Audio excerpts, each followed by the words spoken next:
All right, peace, everybody.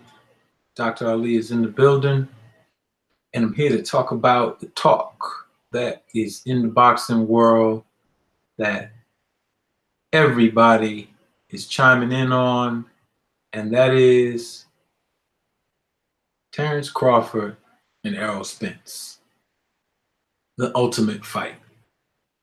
Shout out to Terence Crawford, who this weekend came out with his introduction to the welterweight division and put in work against Jeff Horn. And we have Errol Spence coming out on June 16th. It's coming Saturday to fight Carlos Ocampo in his hometown in Dallas. And we expect a victory from Errol. And so now the talk is about whether they should fight each other. When should they fight each other? And this being a super fight. But I want to say something about why they should not fight, maybe until around 2020, about 2 years from now. They should not fight at all. And there's a lot of reasons why they should not fight. Some of it has to do with business, the basic business of boxing. Other aspects of it has to do with the future of their personal careers. It is the best fight in boxing. As a matter of fact, I would venture to say that it's the best fight in boxing in a very long time. Only because the two people are fighting, in my analysis, are the two best boxers, the two best fighters in boxing right now. Number one and number two are in the same division. Could have some disagreement with that, but anyone who does disagree would definitely put them both in the top 5, pound for pound. Okay. Errol Spence is doing something that Terence Crawford needs to take note on so that his career can be secure. Because Terence Crawford is in a very, very challenging situation. The celebration of moving up to a new weight and getting a belt covers the complex business operations surrounding one of the best fighters in boxing now and for the future. Errol Spence does not have a promoter. Errol Spence has his own promotional company. Errol Spence has a manager in Al Heyman. Errol Spence has his trainer and his regular fees for when he has to fight, which will cover things like strength and conditioning. He doesn't have a nutritionist, so he doesn't have that fee. Sparring partners, I'm not sure if he's paying his sparring partners or not, but we know that he's sparring with Charlo often. And then little stuff like payroll and cut man and stuff like that. All right. So when a boxer gets a purse, let's say like 3.5 million was the purse that Errol Spence got when he fought Kell Brook. You have the IRS, and you have all these other fees. Now, if you have a promoter, that means you're paying your manager and your promoter. Al Heyman has almost all of these fighters. And so if you study Errol Spence, he's been intelligent enough to study not only boxing, but the business of boxing. And early in his career, he's made some good decisions business-wise. He watched Floyd Mayweather and his development with the money and the assets, and he's making good decisions. However, I think that Errol should take some high-profile money fights. We know he wants to unify the division, but he should also get some bank. And so I think after he fights Carlos Ocampo, the fight that he should take is Amir Khan. Amir Khan is back. He knocked out in the first round Phil DeGreco, his last opponent, and he's looking good. Now, Amir Khan could pose some slight problems for Errol Spence because of his hand speed. And Amir Khan is a really, really good boxer. Really, really good boxer. He just has a glass chin. But I know that Errol could be successful, and I'm sure that Errol could knock out Amir Khan. But the issue is Amir Khan has thousands of fans. Thousands of fans. And if Errol Spence could go to the UK to fight and get that large purse, I think that he should. Now, he doesn't have a promoter, so he doesn't have a promoter's fee. He simply has to pay Al Heyman, his trainer, and then the little guys, strength and conditioning, cut man, that kind of thing. And he takes home the rest of that after the IRS takes their money out. Terence Crawford is in a different scenario and situation. And so I don't know how long his contract with Top Rank is. I don't know how many fights he has to fight. I'm going to gather that information. However, whenever that time is up and is time for renegotiation, Terence Crawford needs to leave Top Rank.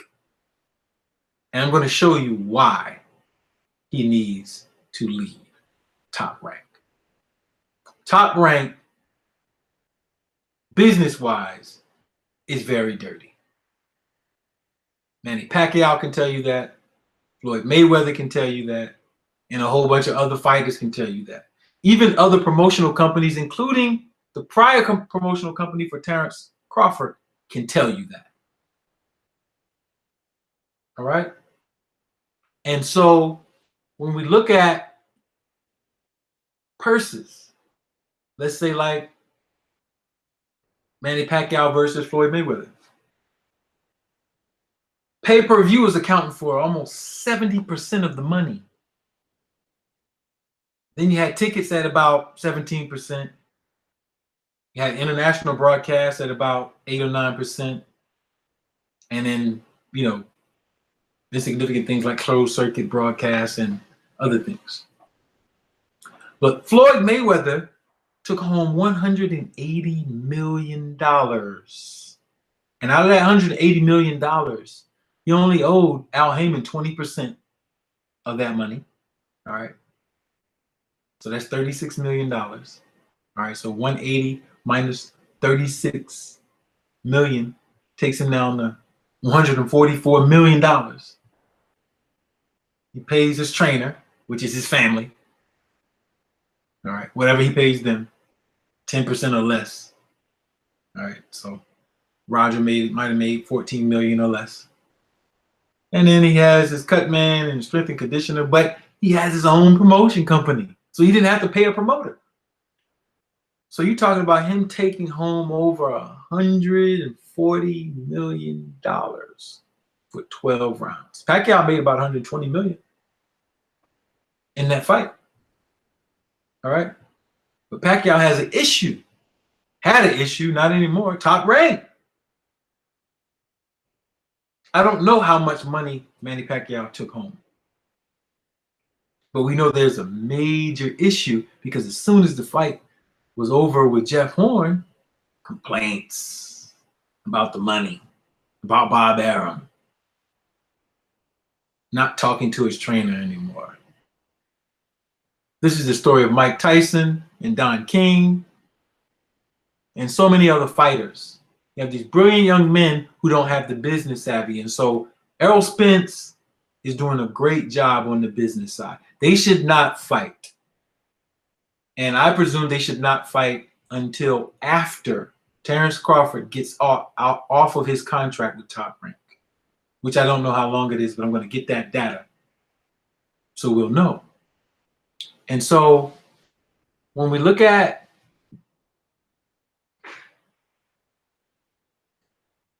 Errol Spence, he's taking most of his purse home. Besides, taxes and those types of things that he has to deal with. He's taking most of his purse home. All right. Terrence Crawford got $3 million for the Jeff Horn fight. Jeff Horn got like 1.25 million. All right. And so when you think about the IRS and other things that you have to pay, all right, it gets down. And then the Nevada State Athletic Commission said that Terrence Crawford's official contract was only for 1.75 million.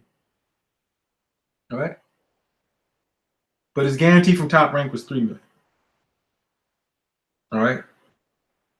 And Horn's official purse was only like 500,000, but he was guaranteed 1.22 million, something like that. All right.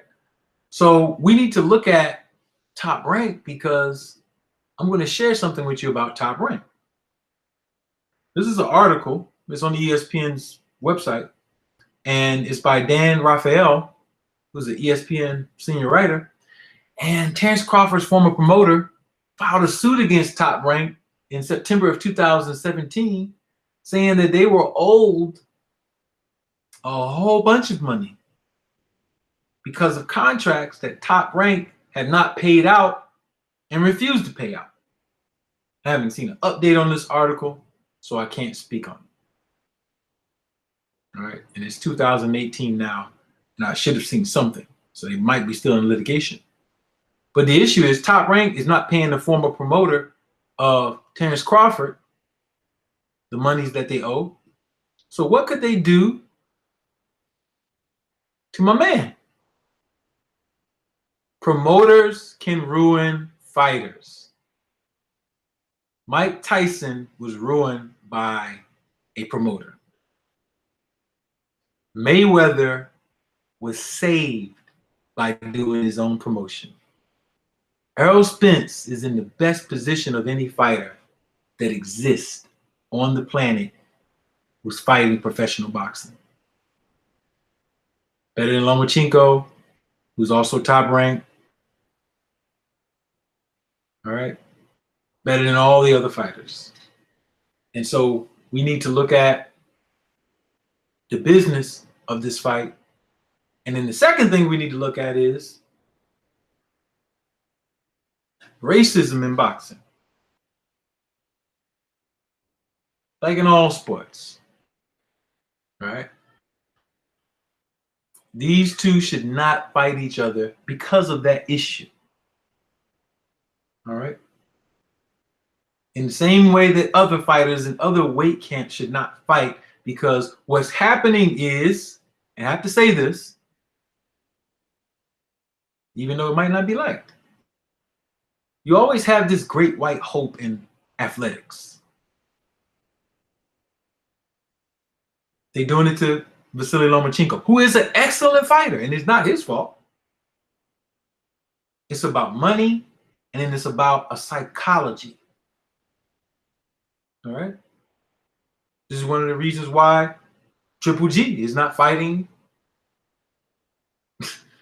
people he should be fighting. It's not that old.